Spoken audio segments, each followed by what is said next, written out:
Herkese merhaba arkadaşlar. Emanet Listesi yeni bölüm analiz videoma hepiniz hoş geldiniz. Dizimizi daha rahat izleyebilmeniz için birçok alt yazıları seçeneği eklemiş bulunmaktayım. İstediğiniz alt yazıyı videonun sağ altındaki ayarlar kısmından ulaşabilirsiniz. Lafı daha fazla uzatmadan analizimize geçelim. Selim'in Seher'e zarar vermesini istemiyorsanız ve ayrıca İkbal, Zuhal ve Selim'in dizimizden gitmelerini istiyorsanız beğeni tuşuna basalım ve kaç kişi olduğumuzu görelim. Yaman Seher'i koruyabilecek mi? Seher'i bekleyen büyük tehlike ne? İkbal tamamen dizimizden ayrılacak mı? Camgöz ve Selim Seher'i kaçıracak mı? İşte bütün sorularınıza cevap vereceğim arkadaşlar. Bu videoyu sonuna kadar izlemenizi tavsiye ederim. Emanet Listenin yeni bölümünde Seher'i çok büyük bir tehlike bekliyor olacak. Çünkü hatırlarsanız en son Selim Camgöz ile görüşmüştü. Selim Yaman'dan intikam almayı istemişti. Camgöz önümüzdeki bölümde Selim'in bu isteğini kabul edecek. Camgöz ve Selim arasındaki bu işbirliği herkesin hayatını alt üst edecek. Artık İkbal yerine Selim kötülüklere başlayacak. Çünkü İkbal artık dizimizde bir süreliğine olamayacak. Yaman önceki bölümde İkbal'in biletini almıştı ve onu yurt dışına göndermeyi planlıyordu. Diğer yandan da Fırat İkbal'in gerçek yüzünü öğrenmişti. Fırat gerçekleri öğrendiği için İkbal hakkında bir suçlu dosyası oluşturdu. Yani İkbal önümüzdeki bölümde ya yurt dışına gidecek ya da Fırat İkbal'i tutuklatıp hapse atacak. Bunun sonucunda yeni sezona kadar İkbal dizimizde olmayacak. Ama İkbal'den daha kötü birisi kötülüklerine devam edecek. Bu kişi ise Selim'dir. Selim, Seher ve Yaman'ın hayatını alt üst edecek. Selim, Seher'i kaçırıp ona zarar vermeyi isteyecek. Ayrıca Selim, Seher'i kaçırmak için Yusuf'u da kullanacak. Selim, Seher'i elde edebilmek için Yusuf'un hayatıyla oynayacak. Seher ise Yusuf için Selim'in tuzaklarına doğru gidecek. Selim, Seher'i Ozan'ın eski evine kaçıracak. Seher de Selim'in kötülüklerine maruz kalacak. Sonradan Yaman, Seher'i kurtaracak. Ve Yaman, Seher'e desteklerde bulunacak. Ama bu yaşananlar Seher'in üzerinde kapanmayan yaralar açacak. Hatta Seher bu yüzden intihar etmeyi bile göze alacak. Ama Seher bu girişiminde başarısız kalacak. Çünkü Yaman Seher'e sahip çıkacak. Seher Yaman'ın destekleri sayesinde yeniden toparlanacak. Zuhal hapisten çıkar çıkmaz büyük kötülükler yapacak. Zuhal tüm kötülüklerine dışarıdan devam edecek. Yani bir yandan Selim tehlikesi varken diğer yandan Zuhal'in kötülükleri olacak. Ali hayatına yeni başlangıçlar yapacak. İlk zamanlar bu biraz zor da olsa Ali bunun üstesinden gelecek. Yani Ali bundan sonra Kiraz'ı unutup hayatına devam edebilecek. Dizimiz ise önümüzdeki bölümlerde sezon finali edecek. Bazı aldığımız haberlere göre dizi yakında sezon finali yapacak. Büyük ihtimalle dizimiz Haziran ayında ekranlara veda edecek. Yani 7 Haziran ve 21 Haziran aralığında dizimiz sezon finaline girecektir. Yaman, İkbal'in sonunu getirmek için her yolu deneyecek. Yaman bu süre içerisinde İkbal'in tüm elindeki imkanları alacak. İkbal de bugünden sonra beş parasız kalacak. Çünkü Yaman, İkbal'in üzerindeki tüm şirket ve holding hisselerini alacak. Ayrıca Yaman, Seher için İkbal'i konaktan kovacak. Ama Yaman sonradan bu girişiminde başarısız kalacak. Çünkü Seher ve Ziya, İkbal'in konakta kalmasını isteyecek. Özellikle de Seher her şeye rağmen İkbal'i affedecek. Böylece İkbal de konakta kalmaya devam edecek.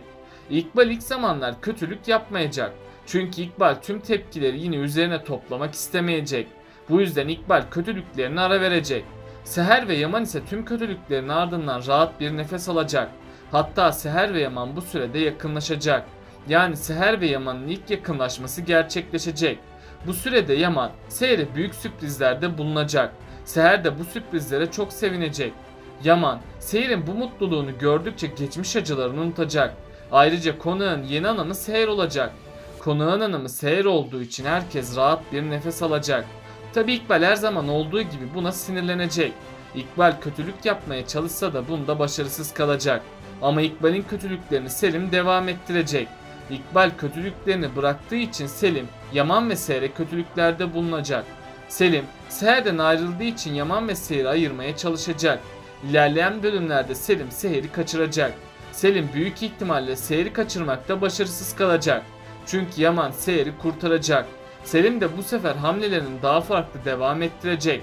Selim, Seher'i kaçıramadığı için bu defa Yusuf'u kaçıracak. Böylece Selim seyri tuzağına çekebilecek. Seher de Yusuf'un hayatı için Yaman'a hiçbir şey anlatmayacak. Bunun üzerine Seher tehlikeye doğru gidecek. Selim de büyük ihtimalle Seher ve Yusuf'u Ozan'ın evinde tutsak edecek. Selim tam Seher'e zarar verecekken Yaman yetişecek. Ama bu defa Yaman'ın hayatı tehlikede olacak. Çünkü Yaman hayatını tehlikeye atacak. Eğer Yaman dikkatli olmazsa ölümle karşı karşıya gelecek. Zuhal hapisten çıkar çıkmaz büyük kötülükler yapacak. Önceleri İkbal Zuhal'i maşa olarak kullanıyordu. Şimdi de Zuhal İkbal'i kullanacak. Zuhal şimdilik konağa dönmediği için tüm kötülüklerine dışarıdan devam edecek. Yani bir yandan Selim tehlikesi devam edecek. Diğer yandan da Zuhal'in kötülükleri devam edecek. Emanet dizisinin yeni bölümünde gerçeklerin ortaya çıkmasıyla herkesin hayatı değişecek. Çünkü Yaman bundan sonra İkbal'e haddini bildirecek. Yaman'ın İkbal'i cezalandırmasıyla İkbal daha da hırslanacak ve İkbal tüm bunlardan Seher'i sorumlu görecek. Bu yüzden İkbal şimdilik kötülüklerine ara verse de sonradan kötülükler yapacak ve İkbal bu defa amaçlarına ulaşana kadar asla durmayacak. Seher ve Yaman İkbal'e güvenmeye devam ederse bu onların sonu olacak. Çünkü İkbal Seher ve Yaman'ı ayırana kadar kötülüklerine bir son vermeyecek. Her şeye rağmen dizide mutlu sahnelerde yaşanacak. Böylece sonunda Seher ve Yaman'ın sahte evliliği gerçeğe dönüşecek. Bunun sonucunda da Seher ve Yaman arasındaki bağ daha da güçlü olacak. Ama bu evliliği bazı zorluklar daha beklemektedir. Çünkü diziye bazı yeni oyuncular dahil olacak ve bu kişilerin gelmesiyle herkesin hayatı aniden değişecek. Bu kişilerin katılması Seher ve Yaman'ın aşkına zarar verebilir. Çünkü bu karakter Yaman ve Seher aşkına bir engel oluşturacak. Zuhal ve İkbal'den sonra gelen kötü kişiler Seher ve Yaman'ı ayırmaya çalışacak. Sezon finalinde ise Seher'in başı büyük tehlikelere girecek. Ama Yaman sayesinde Seher kurtulacak. Seher başrol oyuncusu olduğu için ölmeyip kurtulacak. Zuhal ve İkbal'in yaşadığı olayları öğrenecek. Bu yüzden Zuhal ablasının bu zor zamanlarında ona yardımlarda bulunacak. Tabi bu arada Zuhal cezaevinden çıkacak ve karşımıza daha tehlikeli bir Zuhal olacak. Çünkü Zuhal yeniden İkbal ile birlik olacak. Bu süreçte Zuhal daha farklı kişilerle de işbirliğine girecek. Hatta onlar Seher'in sonunu getirene kadar durmayacak. Bu yüzden Seher'in hayatı her an tehlikede olacak. Diğer yandan da Ali'nin hayatında da bazı değişiklikler yaşanacak. Şöyle ki Ali'nin hayatına da aniden birisi katılacak ve Ali bu kişi sayesinde tüm yaşadığı acıları unutmaya başlayacak. Ama bunun olması için biraz zamanın geçmesi gerekiyor. Ali hayatına yeni başlangıçlar yapacak. İlk zamanlar bunun olması biraz zor olsa da Ali bunun da üstesinden gelecek. Yani Ali bundan sonra Kiraz'ı unutup hayatına devam edebilecek. Bundan sonra dizinin seyrinde ciddi değişiklikler olacak.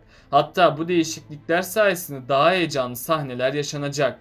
Ayrıca dizimiz Haziran ayında ekranlara veda edecek. Yani 7 Haziran ve 21 Haziran aralığında dizimiz sezon finaline girecektir. Tabi dizi ikinci sezonda kaldığı yerden devam edecek. Peki sizce Yaman seyri koruyabilecek mi? Aşağıda yorumlarınızı bekliyor olacağım.